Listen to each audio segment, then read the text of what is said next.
Sebelum cerita dimulai, jangan lupa like dan subscribe supaya channel ini berkembang dan dapat menyajikan cerita menarik lainnya. Pukul 6 pagi, aku tidak pernah terlambat, dan aku benci hal-hal yang tidak tepat waktu. Rumah di kawasan Puri Cendana ini adalah cerminan dari prinsip hidupku. Setiap garis atap, setiap pemangkasan pohon ek di halaman depan, dan bahkan udara yang kuhirup, semuanya harus sesuai skema yang telah kuciptakan. Di ruang utama, keharuman oud dan sandalwood yang menjadi ciri khas rumahku menyambut hari. Ini bukan sekadar wangi, tapi aroma kontrol. Pengaturan diffuser otomatis ku gerakan agar beroperasi 5 menit sebelum alarmku berbunyi. Aku memastikan, bahkan dalam keheningan, harus ada ketertiban.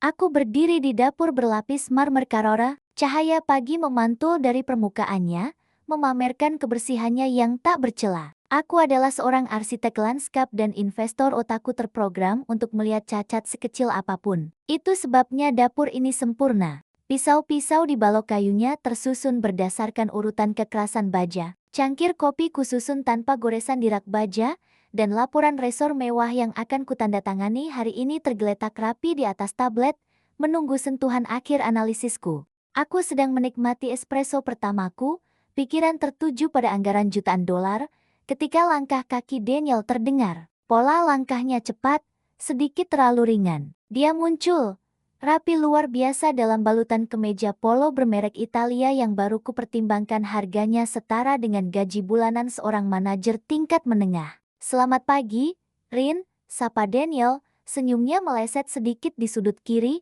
seperti cetakan yang gagal. Aku hanya menjawab, pagi. Mataku tidak bergeser dari angka-angka di layar. Aku tahu, jika aku menatapnya terlalu lama, dia akan tahu aku sedang menganalisisnya, bukan hanya melihatnya. Daniel berdeham, tangannya mulai meraba-raba mencari kunci yang tergantung di dinding. Di sana, tergantung puluhan kunci, semuanya atas namaku. Itu adalah galeri kepemilikanku yang dia nikmati. Aku ada urusan mendesak, sayang. Harus keluar kota. Aku meletakkan tablet. Kali ini, aku menatapnya. Urusan mendesak apa? Bukan klien, kan? Oh, ini jauh lebih personal. Bima, ingat, teman lama golf kami? Jelasnya, wajahnya menunjukkan ekspresi keprihatinan yang terlalu berlebihan. Istrinya melahirkan semalam. Mendadak sekali, aku harus menjenguk, memberikan dukungan. Ini masalah etika persahabatan, kan? Jeda sesaat. Aku merasakan ganjalan kecil itu. Detailnya terlalu banyak. Daniel jarang sekali peduli pada etika persahabatan kecuali melibatkan koneksi bisnis yang menguntungkan. Untuk itu, aku butuh kuncinya. Lanjut Daniel. Tangannya meraih kunci SUV Mercedes G-Class hitamku yang baru. Mobil yang kubeli murni karena aku menyukai ketangguhannya, bukan karena dia butuh. Rumah sakitnya agak jauh, dan tentu saja, aku harus tampil pantas di sana. Mobil yang baru ini representatif. Ambil saja. Izinku, suaraku datar dan tidak mengandung keberatan. Saat dia menggenggam kunci itu, aku bisa merasakan lonjakan energi darinya, bukan kegembiraan karena membantu teman, melainkan kegembiraan karena mengendarai mobil baruku. Terima kasih, sayang. Mungkin sampai sore. Aku harus mampir ke toko bunga terbaik di jalan tol. Aku akan cepat. Dia bergegas keluar. Aku mendengar mesin V8 mobilku meraung pelan saat dia menariknya keluar dari garasi. Begitu keheningan kembali, aku tidak kembali pada laporanku. Aku merasakan cacat presisi yang mengganggu. Pakaiannya terlalu rapi, parfumnya terlalu mahal, bukan wangi antiseptik rumah sakit, dan senyumnya terlalu dipaksakan. Ini adalah data yang salah dalam sistemku. Aku mengambil ponselku, membuka aplikasi pelacak GPS yang kuinstal di semua aset bergerakanku. Ini adalah langkah pencegahan bisnis, bukan kecurigaan rumah tangga. Begitu aku meyakinkan diriku sendiri. Layar ponselku menunjukkan titik hitam kecil bergerak cepat. Tetapi bukan menuju rumah sakit Cakra Medika tempat Bima bekerja. Mobilku melaju lurus menuju Royal Heights, distrik restoran dan romansa termahal, Resto Nebula. Aku menahan diri untuk tidak menghela napas. Aku tidak marah. Kemarahanku bukan api, melainkan es yang mencair, yang berarti perhitunganku harus dimulai. Daniel baru saja mengubah kebohongan menjadi fakta, dan itu harus kuhukum. Deteksi cacat, konfirmasi, tindakan korektif akan segera dikerahkan. Aku menyelesaikan espressoku, merasakan cairan pahit itu menjernihkan otakku. Proyek resor bisa menunggu. Sekarang, ada proyek pembersihan total di rumah tangga yang jauh lebih mendesak. Siang itu, seharusnya aku berada di kantor, memimpin rapat tentang pengadaan bahan baku resort. Tetapi entah karena takdir atau karena instingku yang selalu benar, klien butik mewahku mendadak memajukan pertemuan palet warna. Lokasinya, tepat di jantung distrik Royal Heights. Aku mengendarai sedan sport hitamku sendiri. Di kawasan ini, setiap mobil yang melintas adalah barang pameran. Jalanan berkilauan, dan udaranya terasa eksklusif. Aku hampir tidak memperhatikan apa-apa, pikiranku masih menyusun daftar prioritas untuk minggu depan sampai mataku menangkap anomali visual. Resto Nebula, sebuah benteng kaca dan kemewahan. Tempat yang menjanjikan anonimitas bagi para peselingkuh kaya dan kemewahan yang tak terhingga. Tepat di pintu masuknya, diapit oleh dua mobil asing yang harganya fantastis, terparkir SUV Mercedes G-Class hitam milikku. Plat nomornya, desainnya, bahkan goresan kecil yang kuingat di velg sebelah kiri, semuanya memanggilku. Mobil yang seharusnya terparkir di rumah sakit, kini menjadi latar belakang untuk perjamuan siang. Aku memarkir mobilku di seberang jalan, di tempat yang teduh namun memberiku pemandangan penuh ke jendela besar Resto Nebula. Ini bukan lagi tentang kecurigaan, ini adalah penelitian lapangan. Aku mengambil ponselku. Verifikasi data harus dilakukan secara langsung. Aku mendial nomor Daniel. Panggilan tersambung. Halo, sayang, aku baru saja selesai memarkir. Suara Daniel terdengar di telingaku. Dia menyertakan desahan yang dibuat-buat dan nada terengah-engah. Gila, parkiran rumah sakit ini ramai sekali. Sinyalnya jelek, aku harus jalan jauh. Aku menatapnya, melalui jendela kaca, dia duduk di meja sudut. Meja paling romantis dan paling terpencil. Di depannya, duduk seorang wanita rambut pirang, gaun sutra, dan kalung yang tampak mencolok. Jelas bukan suasana rumah sakit. Oh, sayang, hati-hati kalau begitu. Aku menjaga suaraku agar tetap lembut, tanpa getaran. Bagaimana kabar Bima dan bayinya? Daniel tertawa. Tawa yang sama yang kulihat terpancar dari wajahnya ke wajah wanita pirang itu. Tawa yang tidak pernah seintim itu ia berikan padaku. Semua baik, sangat baik, bayinya sehat. Bima terharu. Aku hanya akan di sini sebentar, memberikan dukungan moral, lalu langsung pulang. Jangan khawatir, aku janji, aku akan bersikap baik. Aku melihat Daniel mengambil garpu perak, memotong sepotong daging merah marmer yang pasti harganya setara dengan biaya listrik rumah kami selama sebulan. Bagus kalau gitu. Nikmati waktumu, Daniel. Aku menutup telepon. Pengalaman itu bukan lagi pengkhianatan emosional, melainkan penemuan kecacatan yang sangat mengganggu dalam sebuah sistem yang kubangun sendiri. Daniel tidak hanya berbohong, dia menggunakan asetku. Di tempat yang aku sendiri tahu dia tidak akan mampu membiayai kencan itu. Dia menghinaku, si pembangun kekayaan, dengan memperlakukanku seperti istri bodoh yang tak tahu apa-apa. Penghinaan itu jauh lebih menyakitkan daripada kebohongan itu sendiri. Aku menyalakan mobil, butik itu bisa menunggu. Pikiranku kini bekerja dengan kecepatan yang mengkhawatirkan. Sistemku telah disusupi, dan satu-satunya tindakan logis adalah memusnahkan penyusup itu secara finansial. Aku tidak akan membiarkan Daniel membusuk perlahan. Aku akan memotong akar kehidupannya dengan cepat dan klinis. Sambil mengemudi menuju kantor firma hukumku, aku membuka aplikasi perbankan. Tanpa ragu, aku melakukan transfer besar-besaran, mengosongkan rekening bersama hingga nol. Lalu, kubatalkan kartu kredit tambahan Daniel. Alasan yang kusampaikan pada bank, risiko keamanan terdeteksi. Secara teknis, dia adalah risiko keamanan bagi keuangan pribadiku. Ketika aku tiba di gedung pengacara, aku sudah memiliki daftar aset yang harus ditarik dan diklaim kembali, SUV G-Class yang sekarang menjadi barang bukti di Nebula, rekening investasi sekunder, kepemilikan saham di perusahaan konsultan kecil yang hanya ada namanya, dan mobil Porsche 911 yang dia gunakan untuk memamerkan diri di klub. Saya ingin semua aset yang pernah saya berikan atas nama Daniel ditarik kembali sebelum dia pulang. Perintahku pada pengacara senior, Tuan Herlambang. Suaraku sedingin marmer di dapur. Saya ingin dia pulang dan menemukan bahwa semua yang pernah dia anggap miliknya telah lenyap. Dia harus tidak memiliki apapun selain pakaiannya, dan mungkin kemeja polo yang ia kenakan untuk kencan siang ini.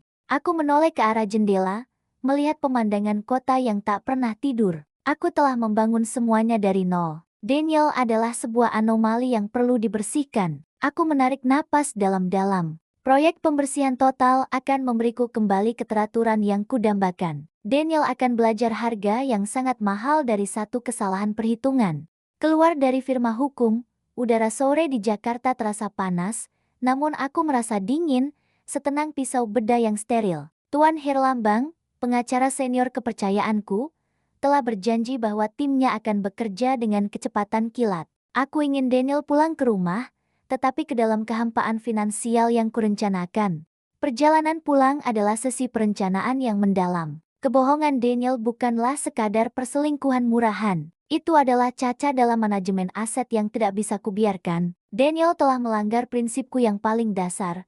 Kepercayaan adalah kontrak, dan setiap pelanggaran memiliki klausul hukuman finansial. Aku tiba di rumah pada pukul 4 sore. Aromanya masih oud dan sandalwood, tetapi sekarang terasa seperti gas beracun yang menanti korban. Aku melewati ruang tamu semua perabotan mahal, seni kontemporer, dan karpet Persia yang langka. Semuanya atas namaku. Tidak ada satupun yang bisa disentuh Daniel. Aku langsung menuju ruang kerjaku, sebuah ruang yang dilengkapi keamanan biometrik. Inilah pusat komandoku. Langkah pertama, mengamankan data fisik. Aku membuka brankas tersembunyi. Di dalamnya terdapat salinan semua dokumen properti dan perjanjian pranikah yang ditandatangani Daniel 5 tahun lalu. Daniel, saat itu terbuai oleh janji-janji kehidupan mewah.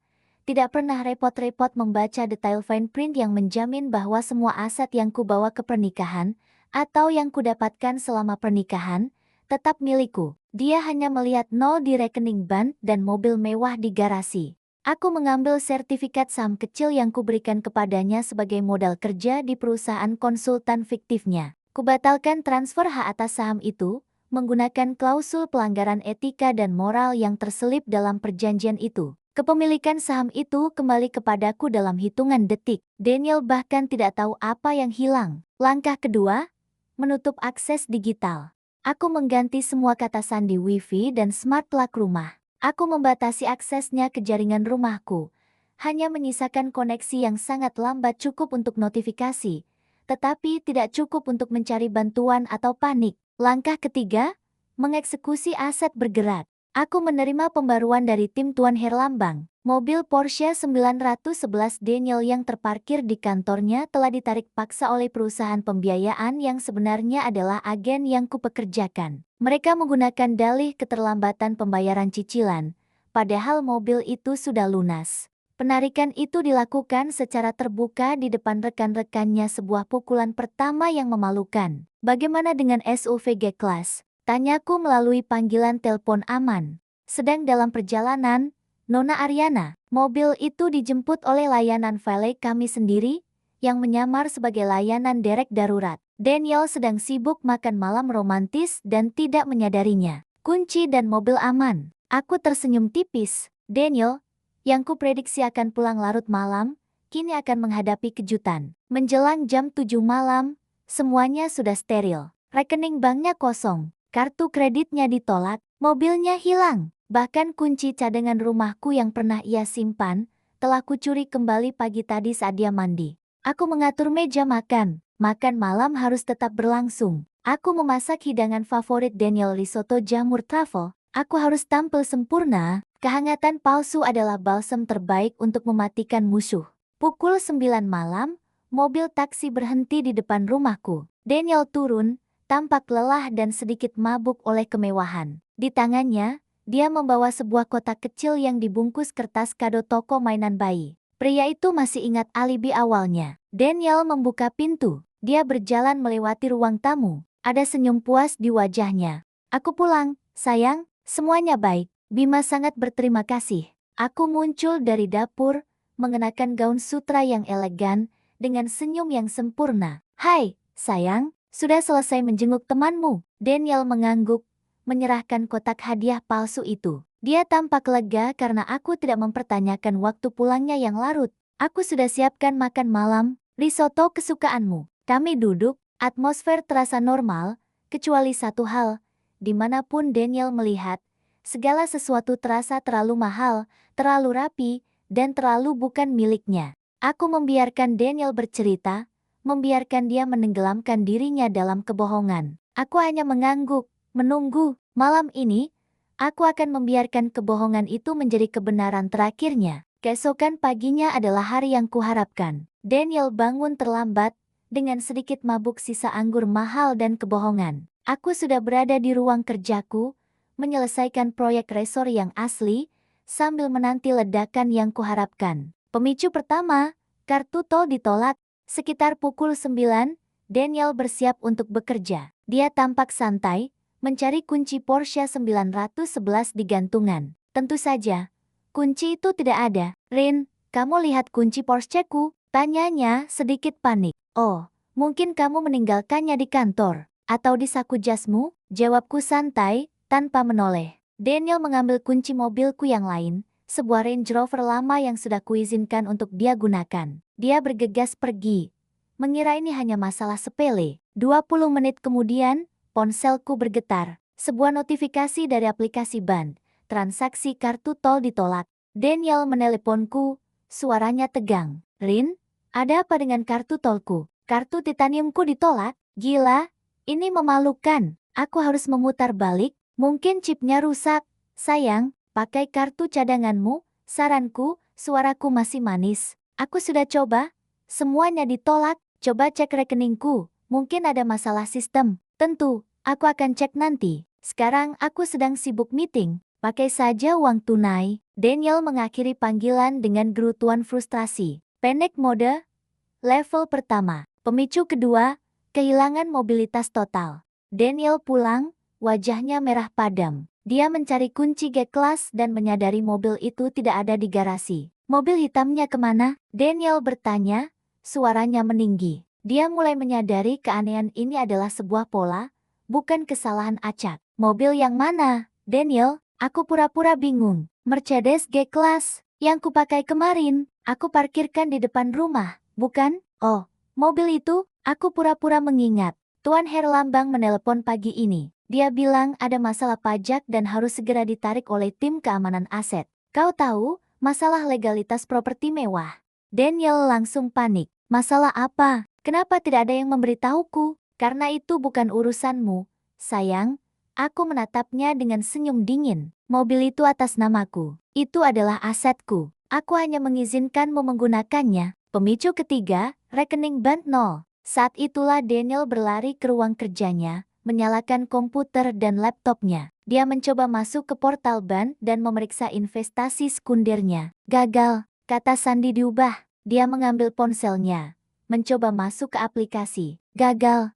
Dia akhirnya menelpon bank. Setelah 20 menit berdebat, Daniel kembali, matanya dipenuhi ketakutan dan keringat dingin. Semua rekeningku, semua tabunganku, hilang, bisiknya, tidak percaya. Saldo di rekening bersama hanya tersisa Rp10.000. Aku tidak bisa mengakses investasi sahamku. Kartu kreditku semua dinonaktifkan. Apa yang terjadi, Rin? Ini pasti ulah peretas. Aku berdiri di depannya, menyingkirkan rambutku dengan gerakan yang tenang dan terukur. Aku tidak perlu berteriak. Aku hanya perlu menyatakan fakta, bukan peretas, Daniel. Itu adalah aku. Daniel menatapku, bingung, marah, dan mulai takut. Aku melanjutkan, berjalan perlahan mengelilinginya, seperti seekor hiu yang mengitari mangsanya. Semua mobil, semua rekening, semua tabungan yang kau anggap milikmu adalah aset yang kuizinkan untuk kau kelola di bawah pengawasanku. Kau melanggar kepercayaan, kau melanggar kontrak, dan dalam sistemku, melanggar kontrak berarti menarik kembali semua kepemilikan yang dipinjamkan. Aku menunjuk keluar jendela, ke halaman rumput yang presisi. Kau pulang menggunakan taksi, Daniel. Mobilmu ditarik, kartumu ditolak, kau benar-benar tidak memiliki apa-apa selain pakaian di badanmu saat ini. Bahkan rumah yang kau injak ini adalah milikku. Kau hanyalah tamu. Daniel terdiam, wajahnya memucat. Kehancuran finansial, selesai. Ini baru permulaan. Setelah aku menjatuhkan bom fakta bahwa aku, bukan peretas atau sistem bank yang bermasalah, adalah penyebab kehancuran finansial Daniel, suasana di rumah berubah total. Keharuman sandalwood kini terasa seperti aroma ketakutan. Daniel terhuyung mundur.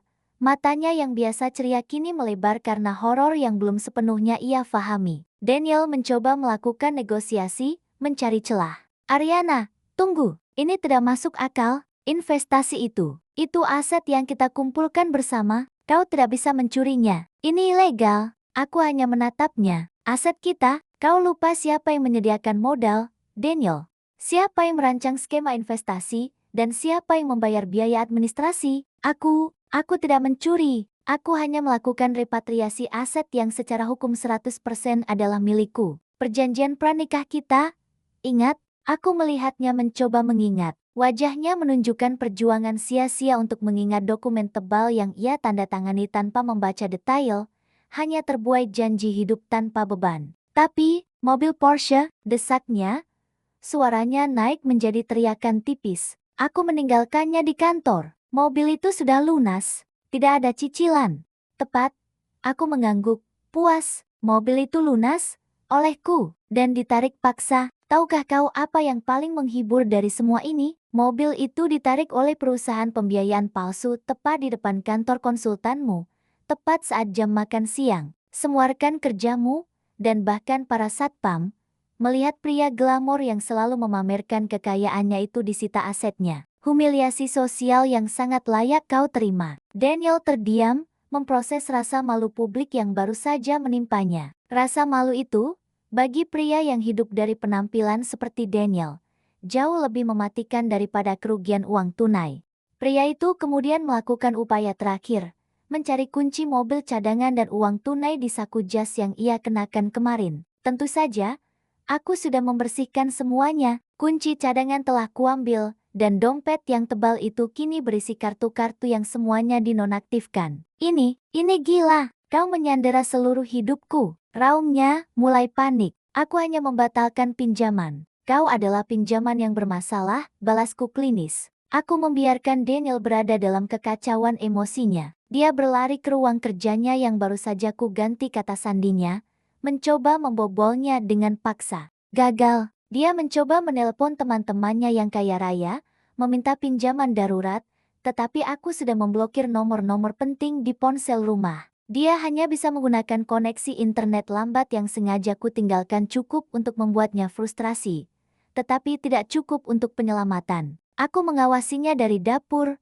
menyesap air dingin. Daniel yang ku kenal, sosok yang selalu tenang, percaya diri, dan selalu memiliki solusi berkat dompet tebal, kini hancur menjadi serpihan keputusasaan. Dia seperti boneka mahal yang tiba-tiba kehabisan baterai. Dia akhirnya kembali kepadaku, penampilannya berantakan, rambutnya acak-acakan. Aku tidak bisa menghubungi siapapun. Apa yang kau lakukan? Aku bahkan tidak punya uang untuk membeli makanan di luar. Selamat datang kembali ke realitas, Daniel. Realitas tanpa aku, ujarku. Aku sudah membuatkan janji. Tepat pukul 7 malam ini, kita akan bertemu di ruang tamu. Kita akan membahas perselingkuhanmu, kebohonganmu, dan yang terpenting, masa depanmu. Jangan terlambat. Aku benci keterlambatan. Aku sengaja meninggalkannya di ruang makan yang mewah, dikelilingi oleh benda-benda yang memekikan kekayaan meja makan Italia yang dilapisi venir,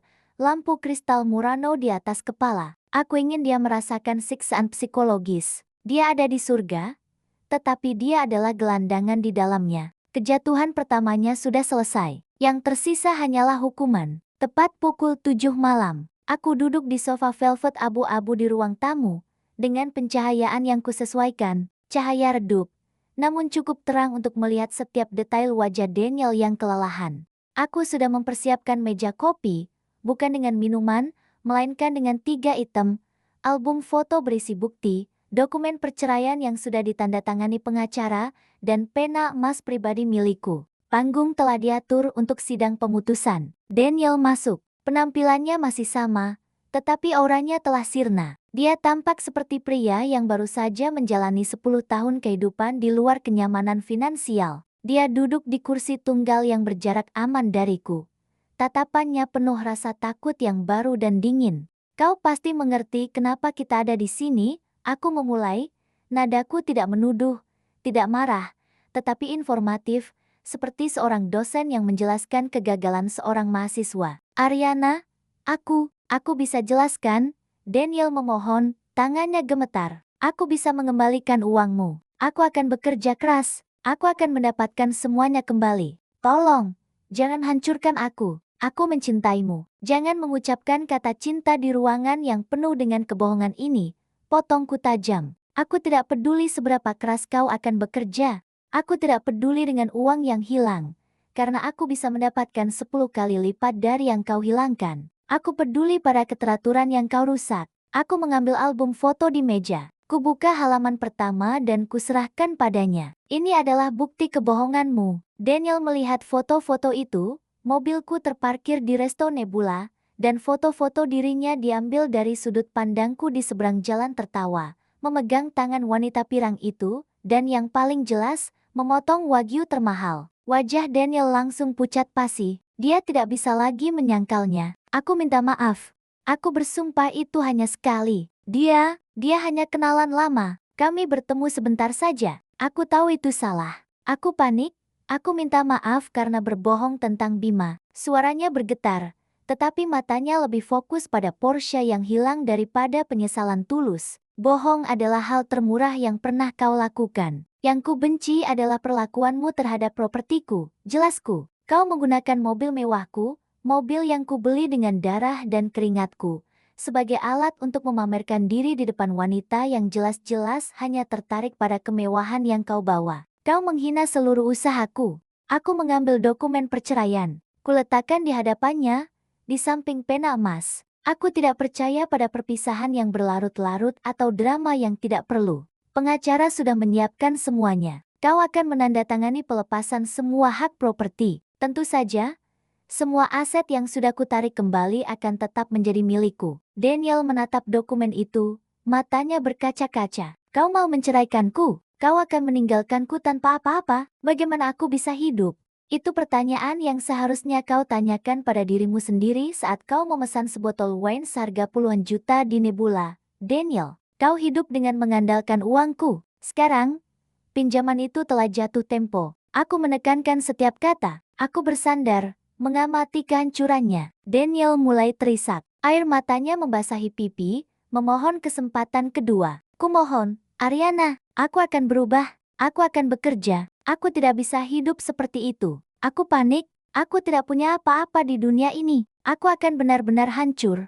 Rasa panik Daniel adalah melodi yang indah di telingaku. Itu adalah konfirmasi bahwa hukuman finansial bekerja lebih baik daripada hukuman emosional. Aku memberinya pilihan, sebuah kesepakatan yang lebih kejam daripada perceraian biasa. Kau benar. Kau akan hancur total jika kau keluar dari pintu ini sekarang. Jadi, aku punya tawaran. Sebuah kesempatan terakhir, bukan sebagai suami, tetapi sebagai tawanan. Aku mencondongkan tubuh ke depan. Kau boleh tetap tinggal di rumah ini. Kau boleh menikmati tempat tidur yang nyaman, makanan yang sudah dimasak.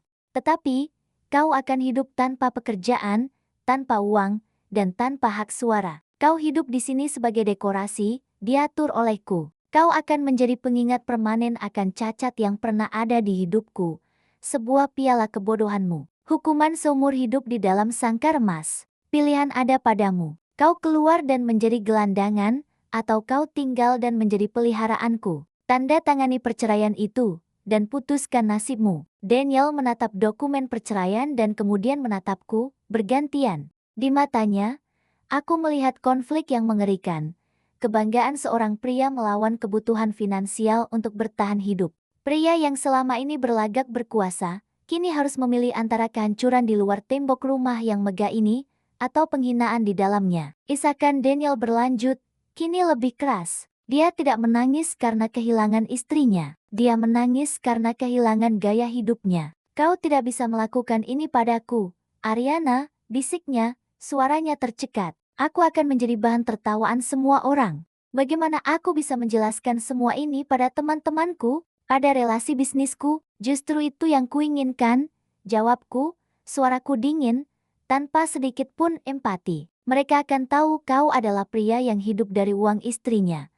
Dan ketika kau berbohong, istrimu mengambil semuanya kembali. Reputasimu, seperti uangmu, hanyalah pinjaman dariku, dan kini telah jatuh tempo. Kau hanya menyesali kehancuran ini, bukan kebohonganmu. Aku menggeser dokumen itu lebih dekat padanya. Permukaan kertasnya berkilauan di bawah lampu ruang tamu. Jawabannya, Daniel, keluar, dan dunia akan melupakanmu dalam seminggu, setelah kau kehabisan uang untuk sewa. Atau, tinggal di sini, dan kau akan menjadi pengingat harian bagiku, sekaligus pengaman atas kenyamanan dasarmu. Daniel meraih pena emas itu. Tangannya gemetar begitu hebat hingga pena itu mengeluarkan suara berderak pada kertas perceraian. Dia ragu. Dia melihat ke sekeliling ruangan pada lukisan Picasso palsu di dinding yang sesungguhnya asli, pada karpet Persia yang lembut, pada langit-langit setinggi 10 meter.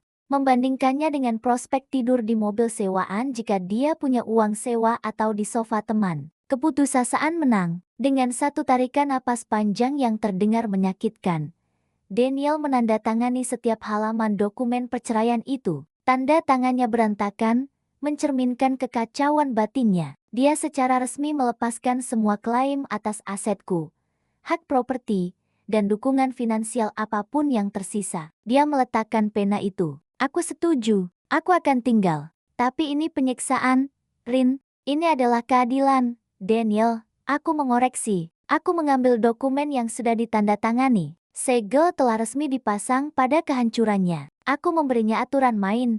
Mulai besok, statusmu di rumah ini berubah. Kau tidak memiliki mobil. Kau hanya memiliki satu kartu debit yang terhubung ke rekening baru, yang kuisikan 100.000 per hari. Itu hanya untuk biaya tak terduga yang sangat kecil, dan setiap transaksi akan kuawasi. 100.000, itu bahkan tidak cukup untuk kopi di kedai favoritku. Daniel protes. Itu cukup untuk kopi instan di dapur, dan biaya tak terduga. Kau tidak akan keluar rumah untuk hal-hal yang tidak penting. Pria itu menuntut kemewahan, tetapi kini dia harus hidup dengan batas minimum. Kau tidak akan bekerja, tanyanya. Aku menggeleng. Pekerjaanmu di perusahaan konsultan itu sudah kututup.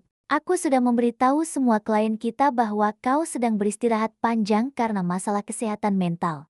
Kau tidak akan memiliki pekerjaan. Kau tidak akan memiliki uang. Kau hanya akan memiliki waktu luang yang sangat banyak. Daniel menunduk. Pria yang selama ini bangga dengan koneksi dan asetnya, kini menjadi penghuni ilegal yang diizinkan tinggal di rumah sendiri. Dia benar-benar hancur, bukan karena patah hati, tetapi karena penyesalan atas kebohongan yang menghilangkan semua yang pernah ia banggakan. Pagi setelah penandatanganan, suasana rumah berubah menjadi formalitas yang mencekam. Aku sarapan sendirian di meja makan besar. Daniel muncul, tampak bingung. Dia terbiasa dengan pembantu yang mengurus segala sesuatu, tetapi aku telah membebas tugaskan semua staf rumah tangga kecuali satu chef yang hanya memasak untukku sebagai bagian dari pembersihan. Daniel, yang kini tidak memiliki agenda dan tidak bisa pergi kemana-mana, berkeliaran di rumah seperti hantu yang kebingungan. Aku harus mencari sesuatu untuk dilakukan, gumamnya, mencoba mencari kunci yang secara otomatis menjadi kunci utamanya. Tentu, aku mengangguk, tanpa melihat ke atas dari koran bisnisku. Kebersihan kamar mandi utama sudah kumasukkan ke dalam daftar tugasmu. Daniel menatapku tak percaya. Kau menyuruhku membersihkan kamar mandi? Itu adalah kamar mandi yang paling sering kau gunakan untuk bersiap-siap bertemu teman kencanmu, Daniel. Adalah etis jika kau yang membersihkannya. Kau tidak punya pekerjaan. Kau punya waktu luang. Anggap saja itu adalah biaya sewa. Daniel pergi. Wajahnya menunjukkan jijik dan kehinaan. Aku mendengarnya menggerutu dan membanting pintu kamar mandi. Pria itu, yang biasanya menghabiskan ribuan dolar untuk groomingnya, kini berlutut menggosok marmer. Pemandangan itu, meskipun tidak kulihat secara langsung, memberikan kepuasan yang dingin. Selama minggu-minggu berikutnya, status quo baru tercipta. Daniel menjalani hari-harinya di bawah kendali mikroskopis dariku. Aku memastikan dia memiliki uang saku yang sangat terbatas. Suatu malam, dia mencoba memesan makanan dari luar menggunakan uangnya. Tetapi aku sudah memblokir semua aplikasi pengiriman makanan di ponselnya. Aku lapar, Rin, aku mau sushi. Daniel memohon. Aku sudah memasak salmon kukus, itu sehat, balasku. Kau tidak bisa memesan makanan mahal. Uangmu hanya untuk kebutuhan dasar yang sangat penting, bukan kemewahan. Aku bahkan mengendalikan aksesnya ke hiburan. Aku menghapus semua game dan layanan streaming film di TV ruang tamu, hanya menyisakan saluran berita dan dokumenter ekonomi. Daniel, yang terbiasa dengan kehidupan hedonis, kini dipaksa menghadapi kenyataan pahit dunia yang ia sia-siakan. Ironi terbesarnya, Daniel tinggal di rumah yang sempurna, dikelilingi oleh furnitur berharga museum dan arsitektur kelas dunia, tetapi ia tidak memiliki hak apapun atas kenyamanan tersebut. Dia adalah penjaga yang tidak digaji, seorang figuran dalam kehidupanku yang sempurna. Saat malam tiba, dan aku kembali dari hari yang produktif dan menguntungkan, aku mendapati Daniel duduk sendirian di ruang tamu. Dia melihatku masuk, matanya menunjukkan perpaduan antara keputusasaan dan kebencian. Aku sadar sekarang, Daniel bergumam suatu malam. Kau tidak menginginkan uang, kau menginginkan kendali total. Kau menghukumku karena merusak presisimu, kan? Kau akhirnya mengerti. Aku tersenyum, senyum pertama yang benar-benar tulus sejak aku memergokinya di Nebula. Aku membangun kerajaan ini berdasarkan keteraturan. Kau adalah satu-satunya kesalahan perhitungan. Dan sekarang, aku sedang memperbaiki cacat ini. Kau adalah bukti bahwa aku bisa menciptakan. Dan aku juga bisa menghancurkan. Aku berjalan ke kamar tidur utama, meninggalkan Daniel dalam keheningan yang dingin. Dia adalah peringatan hidup bagiku, bahwa tidak ada yang bisa mengancam sistem yang kubangun, dan dia akan tinggal di sana sampai aku memutuskan bahwa pelajarannya sudah selesai atau, lebih baik lagi, sampai aku bosan. Meskipun Daniel kini terkunci secara finansial di rumahku, aku tahu bahwa pria dengan ego sebesar dia akan terus mencari celah. Pintu ke dunia luar harus ditutup secara permanen, bukan hanya digembok. Aku harus memastikan tidak ada jalan keluar, baik secara sosial maupun emosional. Langkah pertamaku adalah memperbaiki kerusakan sosial yang disebabkan oleh kebohongan Daniel tentang menjenguk Bima. Aku mengirimkan karangan bunga mewah ke rumah sakit Cakra Medika, disertai kartu pribadi yang tulus kepada Bima dan istrinya, Ratih. Minggu itu, aku mengunjungi Ratih di rumah mereka, membawa hadiah-hadiah high-end untuk bayi mereka. Aku tidak perlu menjelaskan kebohongan Daniel secara gamblang. Cukup dengan menunjukkan perhatian dan ketulusan yang kontras dengan sikap Daniel yang tiba-tiba menghilang setelah mengunjungi mereka. Aku minta maaf atas nama Daniel. Dia sedang menjalani masa sulit, Ratih, ujarku dengan nada penuh simpati palsu. Beberapa orang tidak bisa menangani tekanan kehidupan dan cenderung menjauh dari tanggung jawab sosial. Kumohon, jangan pikirkan dia. Aku harap pertemanan kita tetap baik. Ratih mengangguk, matanya menunjukkan rasa kasihan padaku dan tentu saja, penilaian negatif pada Daniel. Reputasi Daniel di lingkaran sosial mereka, yang sangat ia banggakan, kini berubah menjadi rasa kasihan yang merendahkan. Pintu sosialnya telah kututup. Selanjutnya, aku harus memotong tali yang mengikatnya pada selingkuhannya, wanita pirang di Resto Nebula. Aku tahu wanita itu hanya tertarik pada mobil mewah dan rekening tebal. Aku tidak perlu turun tangan secara langsung, aku hanya perlu memastikan kabar kehancuran Daniel menyebar ke telinga yang tepat. Aku menelepon salah satu kenalan lamaku yang bekerja di majalah gosip online bergengsi. Aku memberinya tip anonim tentang kejatuhan mendadak seorang pengusaha terkenal di kalangan elit karena masalah hukum dan kehilangan aset besar-besaran. Aku tidak menyebut nama, tetapi aku tahu cukup banyak detail yang akan membuat Daniel mudah dikenali di lingkaran mereka. Beberapa hari kemudian, aku mendapati Daniel mencoba mencari ponsel lamanya. Dia berhasil menemukan koneksi Wi-Fi yang sangat lambat di sudut rumah. Ketika aku masuk ke ruang tamu, Daniel sedang memegang ponsel, wajahnya tampak ngeri. Dia memblokirku, bisiknya, suaranya kosong. Siapa? Daniel, tanyaku, meski aku tahu jawabannya. Wanita itu, si pirang. Aku berhasil mengiriminya pesan, mencoba menjelaskan bahwa ini semua hanya masalah sementara. Tapi dia tidak menjawab. Lalu dia memblokir semua akunku. Dia bilang, dia tidak bisa bergaul dengan pecundang. Aku tersenyum puas. Itu adalah reaksi yang diharapkan. Wanita itu memvalidasi hipotesisku. Daniel hanyalah aksesoris mahal. Ketika aksesori itu hilang, wanita itu membuangnya. Pintu romantisnya, pintu pelariannya yang paling diinginkan, telah kututup. Malam itu, Daniel mencoba melakukan satu upaya terakhir untuk mendapatkan kembali kekuasaannya. Dia mencoba membobol brankas pribadiku tempat dia tahu aku menyimpan salinan hard copy dokumen penting. Aku sudah menduga hal ini. Aku sedang duduk di ruang kerjaku ketika alarm sensor gerak berbunyi pelan. Aku berjalan keluar, menemukan Daniel sedang mencoba mengutak-atik kode brankas yang tersembunyi di balik lukisan. Kau melanggar perjanjian, kataku dingin. Daniel tersentak. Aku hanya mencari resep lama. Aku mau memasak untukmu, untuk menebus kesalahanku. Kebohongan yang sangat payah. Aku melangkah mendekat. Daniel, kunci semua aset finansial, legal, dan sosialmu sekarang ada di tanganku. Kau tidak punya apa-apa untuk disandera. Jangan pernah mencoba mengancam kendaliku lagi. Jika kau melanggar lagi, hukumanmu akan meningkat. Aku akan mengusirmu, dan aku akan memastikan seluruh kota tahu bahwa kau adalah pencuri dan pengemis. Daniel mundur, gemetar. Rasa takut itu kini telah menggantikan kemarahan. Dia menyadari, setiap upaya pelarian hanya akan semakin mengencangkan rantai di lehernya. Dia kini adalah budak dari kemewahan yang ia ciptakan sendiri. Waktu berlalu, bulan-bulan hukuman berlalu. Daniel telah berubah. Keangkuhannya hilang, digantikan oleh kepasrahan dan kebosanan yang mendalam. Dia melakukan tugasnya membersihkan, mencuci piring, menjaga rumah agar tetap presisi sesuai standar yang kuterapkan. Dia adalah mesin yang rusak, tetapi masih berfungsi sesuai perintahku. Namun, pengawasanku yang konstan mulai membebani diriku. Daniel, meskipun tidak berbahaya, adalah cacat permanen dalam kehidupanku yang sempurna. Dia adalah noda yang harus dibersihkan total. Suatu pagi, aku mengamatinya dari jauh. Daniel sedang menyiram tanaman di taman belakang, mengenakan kaos lama yang lusuh, sebuah pemandangan yang menyedihkan. Dia tidak lagi terlihat seperti pria gagah yang memesan wagyu di Nebula. Dia tampak seperti tukang kebun yang lelah. Aku memutuskan, pelajaran sudah selesai. Aku tidak lagi membutuhkan penghukumanku ini. Aku butuh ketenangan. Aku perlu menutup bab ini. Aku memanggil Daniel untuk datang ke ruang kerjaku. Aku duduk di balik meja mahoni. Daniel berdiri di hadapanku, pasrah.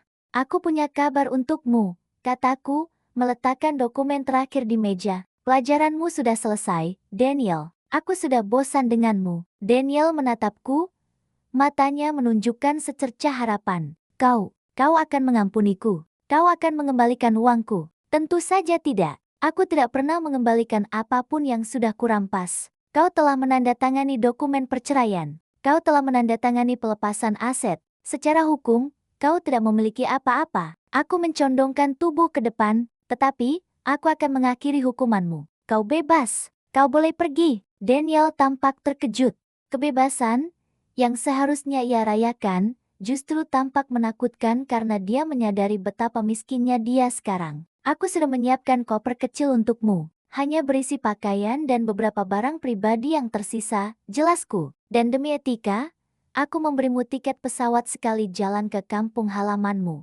Dan uang tunai senilai 2 bulan biaya hidup minimum. Tidak lebih. Setelah itu, kau harus mengurus dirimu sendiri. Daniel mulai protes, memohon untuk diberi kesempatan bekerja kembali, memohon satu mobil, satu rekening kecil saja. Aku mengabaikannya. Waktumu 10 menit untuk mengambil koper dan keluar dari gerbang rumahku. Jika kau tidak pergi, aku akan menelpon polisi dan melaporkanmu sebagai penyusup yang melakukan penggelapan dana. Dan kali ini, aku akan menunjukkan semua bukti kencanmu sebagai motif kejahatanmu. Ancaman itu berhasil. Daniel tahu aku tidak main-main. Aku menyaksikan Daniel keluar dari ruangan. Dia kembali 5 menit kemudian, membawa koper kecil yang tampak menyedihkan. Pria yang pernah memiliki koleksi mobil sport, kini hanya membawa beban di tangannya. Dia berjalan melewati ruang tamu yang mewah, melewati kolam renang yang berkilauan, dan berjalan keluar dari pintu utama untuk terakhir kalinya. Aku mengawasinya dari jendela ruang kerjaku. Daniel berjalan lambat,